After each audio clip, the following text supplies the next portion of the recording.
Olá, boa noite a todos. Eu sou o Miguel.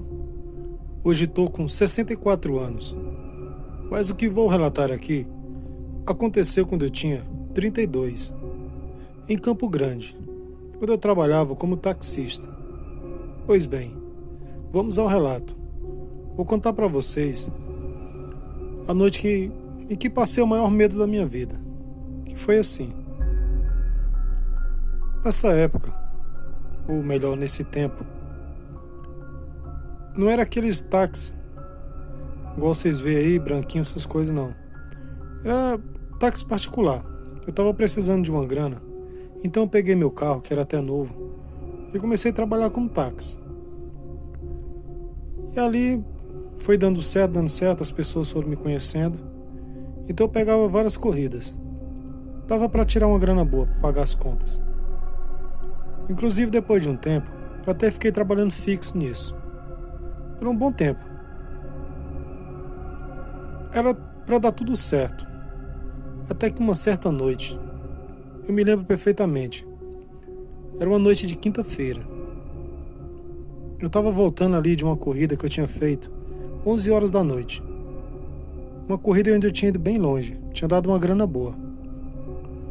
E como eu estava voltando ali já cansado, pensando, beleza, agora acho que já está na hora de parar e dormir. Quando de repente eu virei uma rua assim meio escura, eu vi um homem. Deu o sinal e eu pensei duas vezes, paro ou não paro? Mas eu vi que era um senhor assim, bem vestido, com aparência boa. Então eu parei. E ali ele entrou no carro, começamos a conversar, papo vai, papo vem. E ele falou, olha, já vi você passando algumas vezes por aqui, você trabalha como táxi, né? Eu meio que sem entender nada, pensei, como que ele sabe? Mas isso, senhor. Trabalho sim. Tem como você me levar em rua tal? Esse endereço que ele falou ficava ali aproximadamente uns 5, 6 quilômetros. E era exatamente perto ali pro lado do cemitério da cidade.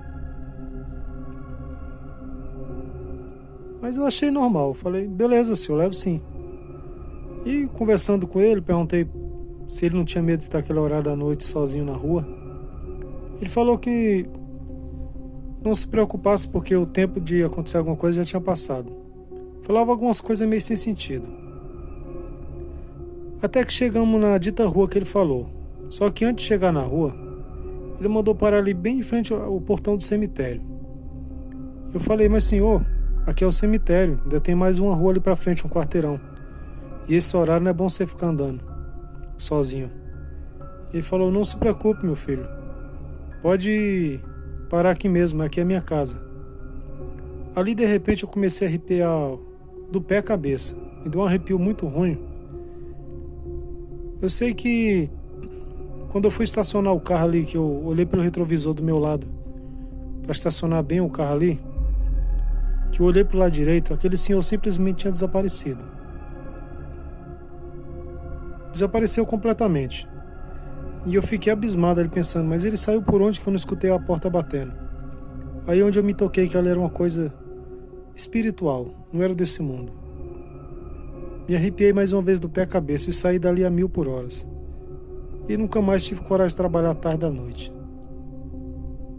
Acredite, espíritos ruins, espíritos bons, eles existem. Boa noite. Olá, eu sou o Jocélio, tenho 48 anos e vou contar para vocês uma história que aconteceu com um amigo meu quando ele tinha seus 20 anos de idade, no Maranhão. Essa é para aquelas pessoas gananciosas que, para subir na vida, fazem de tudo, mas não pensam nas consequências como pode pesar. Prestem muito bem atenção nesse relato e veja como não vale a pena a ganância. Esse meu amigo, desde criança, sempre foi... Era, né? Melhor se explicando, ele era muito ganancioso. Já já vocês vão entender por que a palavra era. Era uma criança muito gananciosa. Tudo que a gente tinha, ele queria ter o dobro. Era aquele tipo de pessoa que se você mostrasse um carrinho ali de R$ 5, por exemplo, ele comprava um de 10 ou de 15 ou de R$ 20, sempre para ser o melhor. E sempre falava que quando crescesse, ele ia ser muito rico, ia ser um homem muito bonito, ia ter muitas mulheres, muitas riquezas. E o tempo passou, até que ele ficou nessa idade. E ali, em vez dele fazer que nem nós, trabalhando honestamente, para ser alguém na vida, ele sempre falava: vocês são uns pobretão, fica se matando aí para ganhar um salário mínimo. Vocês nunca vão ser ninguém na vida. Eu vou ser rico. E a gente até brincava com ele, falava: você vai ser rico como?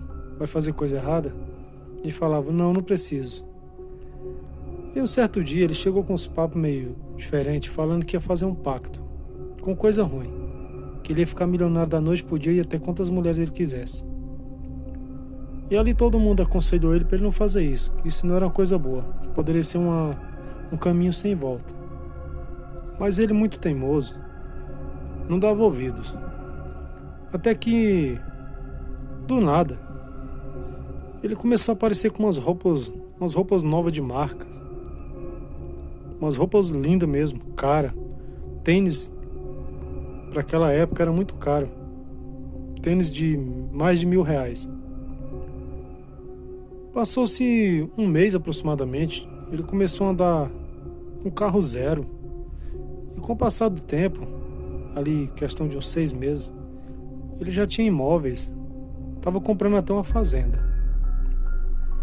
E um dia, com muito sacrifício, ele resolveu nos revelar de onde estava a sua verdadeira fonte de renda.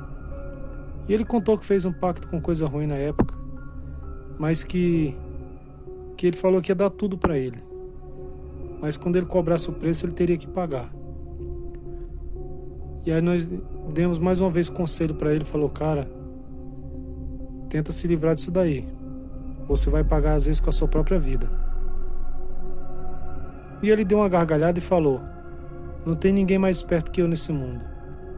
Quando ele resolver cobrar a dívida, eu vou fingir que nem conheço e vou falar que nunca devi nada para ele. Ficou com uns papos meio sem noção. Passou-se mais uns 6 meses.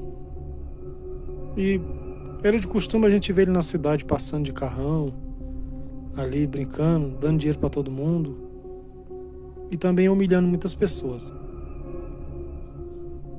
Dando dinheiro em modo de falar, ele dava o dinheiro, mas ficava humilhando. Até que chegou bem na Semana Santa. Isso era uma sexta-feira. Me lembro bem.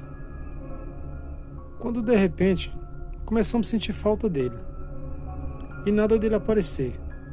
E nada. Até que resolvemos procurar a pessoa com quem ele tinha feito o pacto. E a pessoa falou: olha, infelizmente, o pacto que ele fez era até na Semana Santa, o coisa ruim vinha buscar ele, ou alguém da família. E como ele não tinha nada para oferecer, ele tentou dar uma desperta e enganou ele. Com certeza ele levou ele. E se ele não apareceu até agora, então simplesmente ele desapareceu. Foi levado por ele. Então, pessoal, esse foi o fim trágico dele. Não vale a pena, pessoal, ficar fazendo pacto. A melhor coisa que tem é você servir a Deus. A Deus você não precisa ficar pagando o preço. Deus é Deus de amor e dá tudo que a gente precisa no tempo certo. Boa noite.